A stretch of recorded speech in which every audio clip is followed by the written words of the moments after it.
Hello guys! Hello para to sa lahat ng Libra.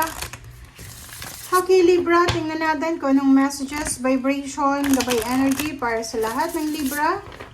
Tingnan natin. This is general reading. Pwede kang makaresonate.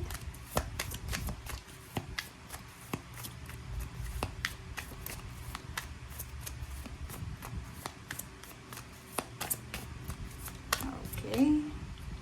Libra. First card natin, Libra, is sharing of yourself. Sharing of yourself. I am incredibly generous being. Libra. Nakikita ko sa'yo dito, Libra, na siguro maraming mga tao na gustong humingi sa'yo ng tulong. Ito siya. Pwedeng nakikita ko na maraming tao ang pwedeng lumapit sa'yo para humingi ng tulong. Or maraming tao ang posibleng lumapit sa'yo para humingi ng assistance or protection or guidance. Or posibleng ikaw dun to na magbo-volunteer ka ng sarili mo, pwedeng sa isang institution, sa isang community, and sobrang magiging generous ka dito. Okay? Libra. Generous, Libra. Talagang natural yan sa Libra yung generous. Okay. Winter solstice, palagi itong lumalabas. Reflection. Dito Libra, sinasabi ng barahan na marami kang marirealize sa mga susunod na araw, buwan na taon, tungkol sa pagiging generous, tungkol sa pag-share ng ating resources, tungkol sa pagiging mabuting tao. Okay? Walang question yan sa pagkatao mo kasi ikaw yan diba? Ikaw yan yung Libra, sila yung mga zodiac sign na talagang ibibigay nila ang lahat para sa'yo. Tutulungan ka sa abot ng kanilang makakaya. Pero kung wala naman silang maitulong, hindi ka naman nila matutulungan. Parang ganun.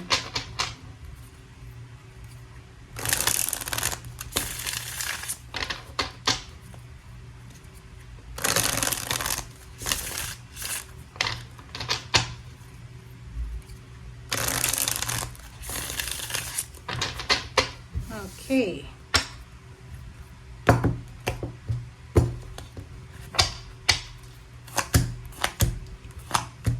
Okay, Libra.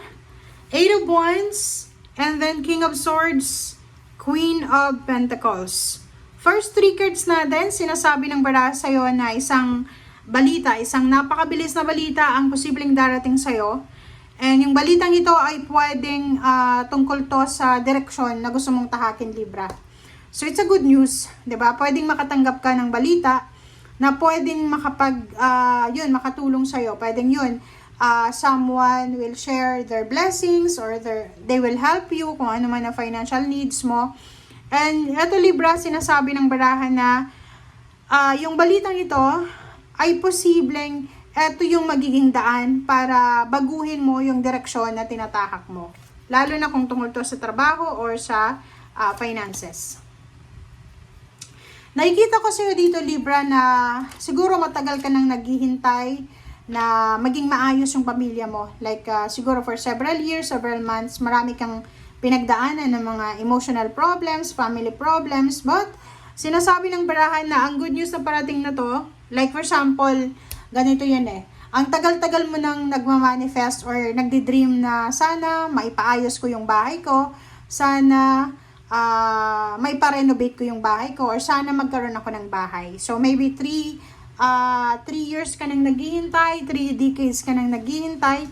And ngayon, sinasabi na posibleng makatanggap ka ng good news na dire-diretso yung direksyon na yon papunta doon sa dreams mo. 'Di ba? So, unti-unti kang makakapag-ipon ng pera para maipaayos mo kung ano yung mga dapat ipaayos. Okay? 6 of Wands and 9 of Swords. So, dito sinasabi ng baraha sa'yo, yung mga Libra na to na like dumaan sila sa mga emotional problems, family problems, anxiety, depression. Sinasabi ng baraha sa inyo Libra na posibleng mapagtatagumpayan nyo yan. Okay? Meron ditong mga Libra na masyado silang nag-iisip dati kung paano sila mapopromote sa trabaho, paano tataas yung sweldo, paano sila kikita ng malaki, paano ba, maraming paano, ano ba yung mangyayari, ano ba yung susunod.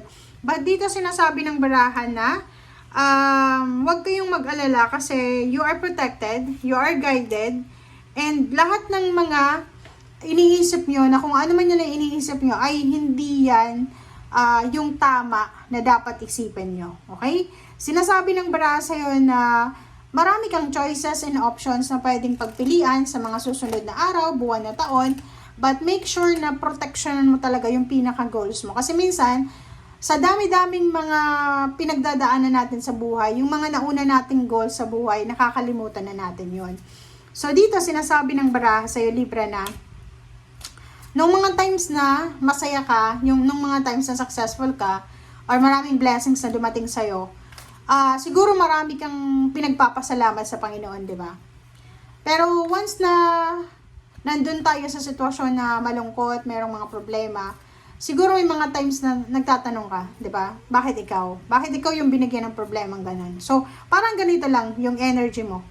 Na, depende sa kalagayan mo yan eh. Kung ano yung pinagdadaanan mo sa ngayon, masaya ka man, malungkot, may problema, just be thankful and grateful sa kung ano man na blessings meron tayo. And, yun, reflects.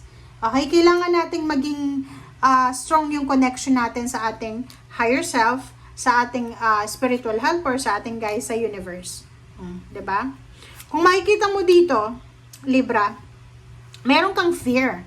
Meron kang nararamdaman na takot. Unang-una, natatakot ka para sa pamilya mo, natatakot ka para sa sarili mo, natatakot ka sa mga tao na nag-share ng kanilang blessing sa'yo kasi pwedeng anytime pwedeng matigil ito, anytime pwedeng mawala ito. Okay?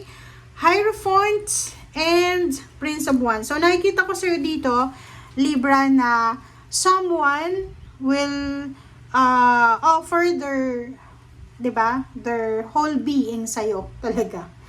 Parang susuportahan ka talaga nila, diba? So, etong Prince of Wands na to is either love life, pwedeng i-offer niya ay love life, pwedeng trabaho, pwedeng assistance, money, diba? Financial assistance, financial help, or pwedeng, ano lang, friendship, yung dadamayan ka lang, or pwedeng tutulungan ka sa mga gawaing bahay, or tutulungan ka para ma-resolve yung mga problema sa pamilya, ganyan, ganito. Okay? Okay, Knight of Swords, and then Two of Pentacles, and then Seven of Swords. Nakakaloka to. And Queen of Cups. So, nakikita ko sa'yo dito, Libra, talagang gustong-gusto mo na maayos yung pamilya mo. 'Di ba? Ang gusto mo is peace lang eh. Peaceful na buhay. Kaso lang, nandito yung Seven of Swords eh. 'Di ba? Yung peace of mind mo ay posibleng masira ng isang Gemini or Capricorn. Sinasabi ng baraha sa'yo na maraming pera ang darating sa'yo. Maraming good news about money, about relationship. Ang problema lang dito, posibleng sa loob ng family mo, may nakapasok, Libra, na isang traidor. Isang magnanakaw, manluloko, manggagancho, backstabber. Basta mag-iingat ka kasi nasa loob to ng surroundings mo eh. Etong Seven of Swords, pwedeng nakawin niya yung pera na para sa'yo. Pwedeng nakawin niya yung perang tinatago mo. Pwedeng nakawin niya yung trabaho na para sa'yo. Pwedeng nakawin niya yung pangarap mo. So, comment down below if you resonated kung sino to.